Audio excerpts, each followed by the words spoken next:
They laughed when I offered to speak for the wolves, but the silence that followed the Lycan King into our hall would teach them all that some voices are heard not through volume, but through understanding.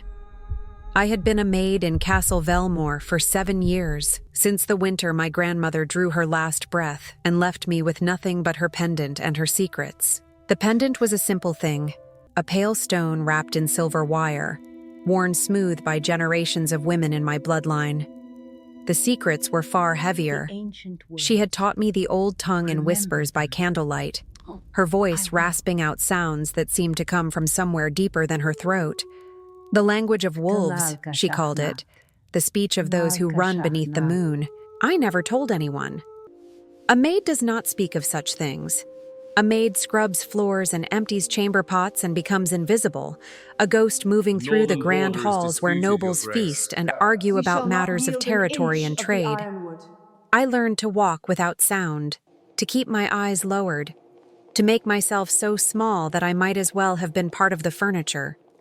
The castle was vast and cold, its stone walls thick with centuries of history and indifference to those who served within them. But at night, when my duties were done and the castle slept, I would climb to the narrow window of my quarters in the servants' tower and listen. The wolves sang from the thornwood forest, their voices rising and falling in patterns that others heard only as noise. To me, they spoke of hunting grounds and boundaries, of pups born and elders lost, of the great white alpha who led them through territories that stretched beyond human maps. Their songs were ancient ballads written in breath and longing, and I treasured each one like a gift I did not deserve. The pack had grown bolder in recent months, venturing closer to the castle walls. Livestock had gone missing. A shepherd claimed to have seen eyes glowing in the darkness, watching him from the tree line with an intelligence that made his blood run cold. Fear spread through the village like fever, and the lord of the castle, Baron Aldrich, grew increasingly desperate to find a solution that did not involve war with creatures he did not understand.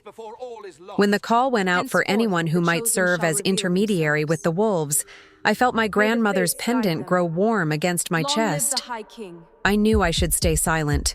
I knew what happened to women who claimed to speak with beasts. The old stories were full of such women, burned or drowned or driven into exile by those who feared their gifts.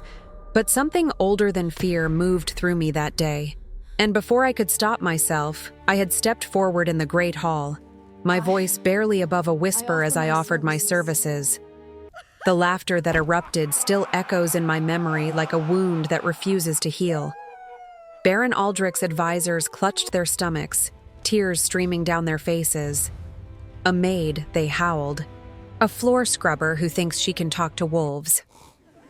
Lord Steward Brennan, a thick man with small eyes and a smaller heart, suggested perhaps I had been sampling the cooking wine. Lady Margaret, the Baron's sister, looked at me with such contempt that I felt it like a physical blow against my chest. Only Baron Aldrich himself did not laugh. He studied me with tired eyes, and for a moment I thought he might listen.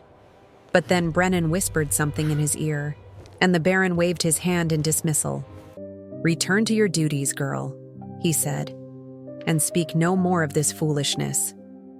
I returned to my mop and my bucket and my silence.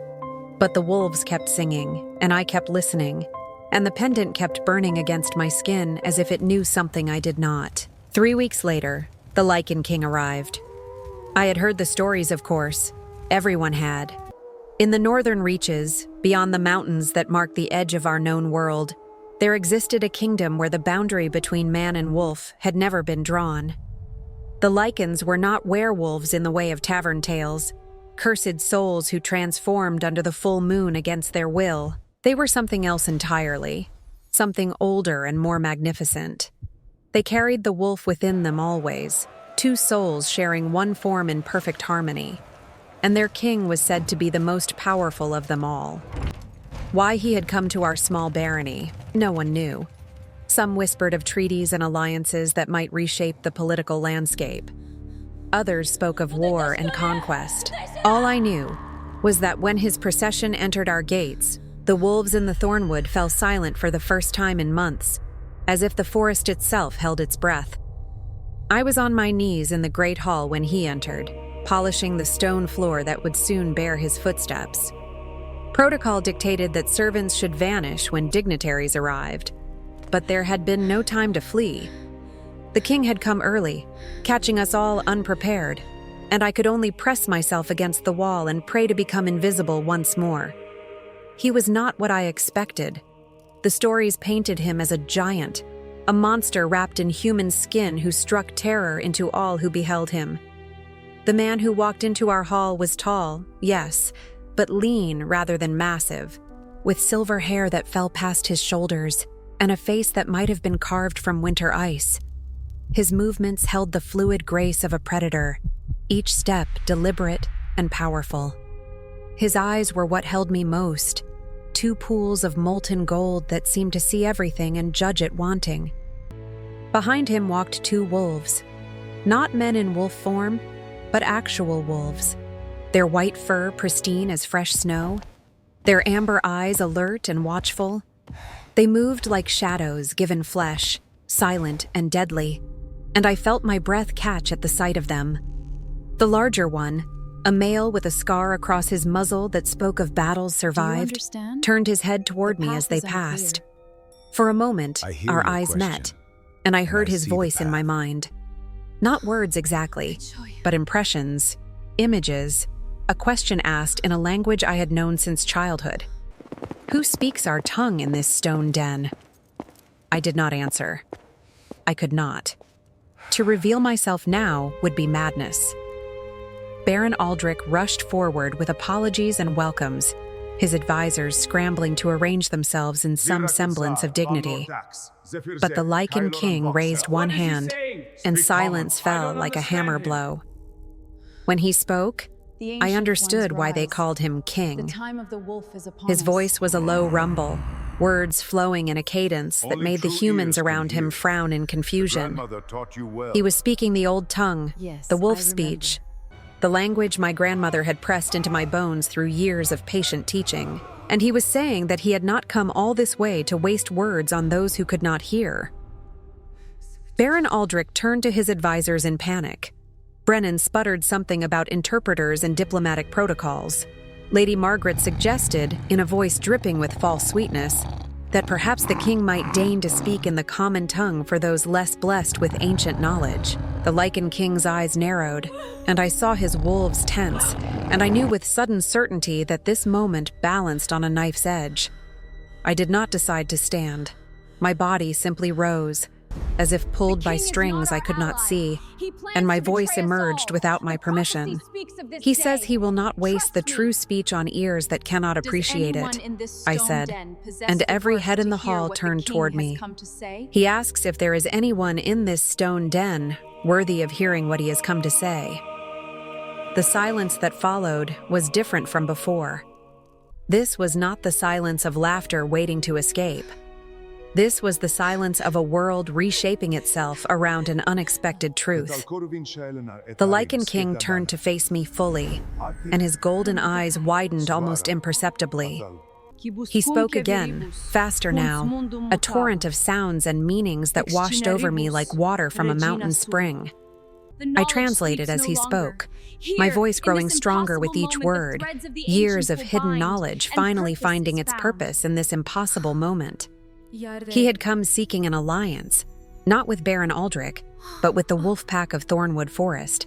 The pack's alpha had sent word through channels unknown to humans, speaking of a guardian in the stone castle, a woman who carried the old speech in her blood. The Lycan King had not believed it. Such guardians had died out generations ago, hunted by humans who feared what they could not understand. Yet here I stood, proof that the old ways still survived against all odds. Baron Aldrich listened to my translation with a face like curdled milk. His advisors whispered furiously among themselves, but the Lycan King was no longer looking at them. He was looking at me, and his wolves had moved to flank me, their warmth pressing against my legs in a gesture I recognized as protection. The female wolf, smaller than her companion but no less fierce, pressed her nose against my palm. Her voice filled my mind, warmer than the male's, tinged with something like relief and welcome. The forest has called you. We have waited long for you to have speak, waited Guardian. The forest has too been long. calling, and you have been silent. I wanted to explain that I had not been silent by choice, that I had been afraid, as my grandmother had been afraid before me, as generations of women in my line had learned to hide their gift or pay the price for revealing it. But the words tangled in my throat, and all I could do was stroke the wolf's soft fur and blink back tears I did not fully understand. The Lycan King spoke again, and this time his voice was softer, meant for me alone. He asked if I would walk with him, away from the stone and the stairs, to a place where wolves and those who spoke for them could converse without walls between them. I looked at Baron Aldrich, waiting for permission I knew I did not need. The Baron's face was a war of emotions, pride, and fear, and the dawning realization that the maid he had dismissed might hold more power in this moment than all his titles combined. "Go," he said finally, his voice strained, "and tell me what he wants." What followed were the strangest and most liberating hours of my life. The Lycan King led me beyond the castle walls, into the edge of the thornwood where the shadows grew deep and the snow lay undisturbed by human feet. His wolves ranged ahead, and soon they were joined by others, the pack I had listened to for years finally revealing themselves in the flesh. The great white alpha approached me slowly, his eyes ancient with wisdom, his scarred muzzle inches from my face. He was larger than any wolf I had ever seen, his fur thick with winter, his presence commanding in a way that transcended mere size. He spoke, and his voice in my mind was like standing in the heart of a blizzard, vast and wild and impossibly beautiful. "You wear your grandmother's stone," he said. "She walked with our ancestors when she was young." We mourned when her voice fell silent. I told him about her death, about the years of hiding, about the fear that had kept me mute when every instinct screamed at me to speak. The alpha listened without judgment, and when I finished, he pressed his forehead against mine in a gesture of acceptance that made my heart crack open like ice in spring. I understand. The Lycan King watched this exchange with satisfaction. Through our conversation that followed, I learned the true purpose of his visit. A darkness was spreading in the north, a sickness of the spirit that turned wolves against their packs and men against their families. The Lycans had held it at bay for decades, but it was growing stronger, and they needed allies. They needed the wild packs to stand with them, and the wild packs needed voices to speak to the human world. They needed guardians. When we returned to the castle, I was no longer walking behind the king. I walked beside him, his wolves at my heels, the white alpha of the Thornwood pack at my other side. The servants who saw us stopped and stared. The nobles who had laughed at me fell silent as we passed. Baron Aldrich waited in the great hall, his advisors arrayed around him like nervous birds. He asked what had been decided, and I told him, speaking clearly in both tongues so that all could understand. The wolves of Thornwood would protect the barony as they always had, in exchange for respect, and for an end to the hunting parties that had been venturing into their territory. The Lycan King would return to his northern kingdom with word that the old alliances still held in this corner of the world. And I would remain as the voice between worlds, the bridge across the silence that had separated wolf and human for too long. Lord Steward Brennan stepped forward, his face red with outrage. "You cannot mean to elevate a serving girl to such a position," he sputtered at the Baron. "She is nothing, a floor scrubber, a creature of no breeding or worth." The Lycan King moved faster than my eyes could follow. One moment he stood beside me, and the next he was in front of Brennan, his hand wrapped around the steward's throat, his golden eyes blazing with barely contained fury. He spoke in the common tongue for the first time, his accent heavy, but his meaning clear. "She carries the blood of the guardians in her veins," he said. "Her worth is older than your castle, older than your bloodlines, older than the names your ancestors gave to the mountains. You will speak of her with respect, or you will not speak at all." He released Brennan, who collapsed to the floor gasping. and returned to my side as if nothing had happened. The white alpha rumbled approval in my mind, and the female wolf pressed closer against my legs. That night, I sat by the window of a new chamber, a room with a real bed and a fireplace and windows that looked out over the forest. The wolves sang in the darkness, and for the first time in my life, I sang back, my voice joining theirs in a harmony that seemed to make the stars themselves lean closer to listen. The sound that emerged from my throat was not quite human, not quite wolf, but something in between, something ancient and beautiful. The Lycan King departed the next morning, but before he left, he pressed something into my hands. It was a ring, silver like my pendant, carved with runes that seemed to shift in the light. "You are the last of a sacred line," he told me, "but you do not need to be the end of it. Teach others. Find those who can hear and show them how to listen. The world needs guardians now more than ever." I watched his procession disappear into the northern mountains, his wolves ranging around him like living shadows. Then I turned back to the forest, where the white alpha waited at the edge of the trees. "There is much work to be done," he said in my mind. "The sickness the Lycan King spoke of does not sleep, and the old bonds must be strengthened before it reaches our lands. Are you ready, Guardian?" I touched my grandmother's pendant, feeling its familiar warmth against my palm. I thought of all the years I had spent in silence, all the voices I had refused to hear, all the fear that had kept me small and invisible. That woman seemed like a stranger now, a ghost I had finally outgrown. "I am ready," I said, and stepped forward into the snow to meet my pack. The seasons turned, and with them, I transformed in ways I could never have imagined during those long years of silence. The first snow after the Lycan King's departure fell soft and heavy, blanketing the thornwood in white that seemed to glow beneath the winter moon. I stood at the forest's edge that night, wrapped in a cloak of wolf fur that the pack had gifted me, watching the flakes drift down like scattered stars. The white alpha, whom I now called by his true name, he who watches the dawn, became my teacher in ways my grandmother never could have been. She had given me the words, but he taught me the deeper meanings, the subtle gestures and silences that made the difference between speaking and truly communicating. We spent long hours in the heart of the thornwood, where the ancient pines grew so thick that daylight barely penetrated. I walked with the pack through their territory, learning the ancient paths they guarded, the sacred places where the veil between worlds grew thin. There was a cave deep in the thornwood where paintings covered the walls, images of women and wolves standing together against shadows with too many teeth. My ancestors, he who watches, told me, "Your grandmothers and the grandmothers of our pack, they fought the darkness before, and they will fight it again through you." The female wolf, whose name meant Song of New Snow, became my closest companion.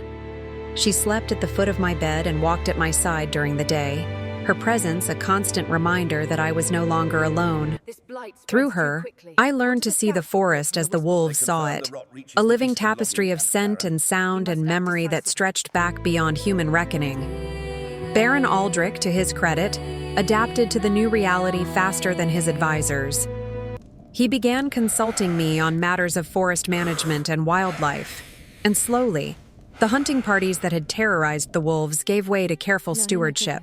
Brennan never forgave me for his humiliation, but his power had waned since the Lycan King's visit, and his glares from across the Great Hall held no more sting than a winter breeze. When spring came, so did the first test of my new role. Hunters from a neighboring barony had crossed into Thornwood territory, seeking wolves whose pelts would fetch high prices in distant markets. The pack found them before they could do any harm, and through me, he who watches the dawn delivered a warning that sent them fleeing back across the border with terror in their eyes. Word spread, as word always does. The barony where wolves and humans lived in peace. The castle with a woman who spoke the beast tongue. Some came out of curiosity, others out of hope. A young woman from a village to the east arrived one autumn day, trembling and wide-eyed, confessing that she had heard wolves in her dreams since childhood. I took her into my Thank you. keeping I don't and know what began to to teach do. her what my grandmother had taught me, passing the Keep these sacred words knowledge to a close. new generation. The darkness the Lycan King warned of did not come that year, or the next. But I could feel it sometimes, in the way the wolves grew restless on certain nights, in the shadows that seemed to press too close against the forest's edge. We prepared as best we could, strengthening old alliances and building new ones, planting seeds of understanding that might bloom when the time of testing finally came. On the anniversary of the Lycan King's visit, I climbed to the highest point in the castle and looked out over the land that had become my responsibility. The thornwood stretched green and gold beneath the setting sun, and somewhere in its depths, my pack was singing their evening prayers to the sky. Their voices rose and fell in patterns I knew by heart now, songs of gratitude and vigilance and hope. I had been invisible once, a ghost scrubbing floors in silence while the world spun on without me. Now I stood at the center of something ancient and vital, a guardian of the bond between two worlds that had almost forgotten they were kin. The maid they had laughed at had become the voice they could not do without. Song of New Snow appeared at my side, her fur warm against my hand. "The pack asks if you will join the hunt tonight," she said in my mind. "The moon is full, and the deer are running." I smiled and touched my grandmother's pendant one last time. "Tell them I am coming," I said. "Tell them the guardian runs with them always." And together, we descended into the forest, into the wild dark that had become my home, into the chorus of voices that I had finally learned to hear and to answer with my whole heart. The wolves welcomed me with howls that echoed through the ancient trees, and I lifted my own voice to join them, no longer invisible, no longer silent, finally and completely found.